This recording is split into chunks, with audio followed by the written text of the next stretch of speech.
পশ্চিমবঙ্গে 2026 বিধানসভা নির্বাচন কি রাষ্ট্রপতি শাসনের মধ্যে দিয়ে শুভেন্দু অধিকারীর সেই ভবিষ্যৎবাণী কি তবে বাস্তব হতে চলেছে? একদিকে রাজ্যপাল সিভি আনন্দ বোস তিনি পদত্যাগ করলেন খুব আশ্চর্যজনকভাবে, প্রশ্নচিহ্ন রেখেই তার এই পদত্যাগ, এবং অন্যদিকে তার কিছুক্ষণের মধ্যেই মুখ্যমন্ত্রী মমতা বন্দ্যোপাধ্যায় কেন্দ্রীয় স্বরাষ্ট্রমন্ত্রী অমিত শাহকে কটাক্ষ করে লিখছেন ফেসবুকে যে রাজনৈতিক স্বার্থ চরিতার্থের জন্য যদি রাজ্যপাল চাপে পড়েন তাহলে অবাক হবে।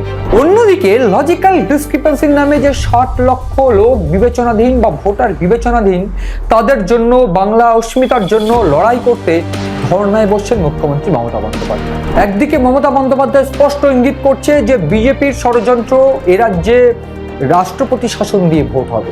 অন্যদিকে হাতে মাত্র 2 মাসের মধ্যেই সেরে ফেলতে হবে গোটা প্রক্রিয়া, নির্বাচনী প্রক্রিয়া সহ।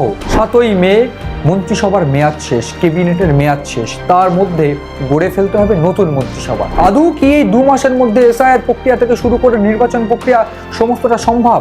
নইলে রাষ্ট্রপতি শাসন অবশ্যম্ভাবী। সিএন ডিজিটালে আপনাদের স্বাগত। আপনারা দেখছেন ইনসাইট, আর আমি আপনাদের সঙ্গে রয়েছি মণি ভট্টাচার্য। এই মুহূর্তে বাংলা যে চরম রাজনৈতিক প্রেক্ষাপটের মধ্যে রয়েছে, সেই প্রেক্ষাপটকে খুব গুরুত্বপূর্ণভাবে নজর দিলে দেখা যাবে, সেই প্রেক্ষাপট নজর দিলে দেখা যাবে যে বেশ কিছু দিক, বেশ কিছু প্রশ্ন উঠছে অন্তত 2026-এর বিধানসভা নির্বাচনকে কেন্দ্র করে। একদিকে শুভেন্দু অধিকারী মাসখানেক আগেই বলে দিয়েছিলেন, ভবিষ্যৎবাণী করে দিয়েছিলেন এ রাজ্যে রাষ্ট্রপতি শাসন দিয়েই ভোট হবে।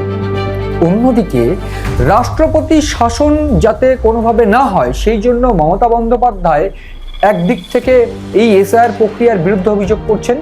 অন্যদিকে সিভি আনন্দ বোস অর্থাৎ রাজ্যপাল যিনি ছিলেন প্রাক্তন রাজ্যপাল এই মুহূর্তে, তিনি পদত্যাগ করেছেন গতকালই।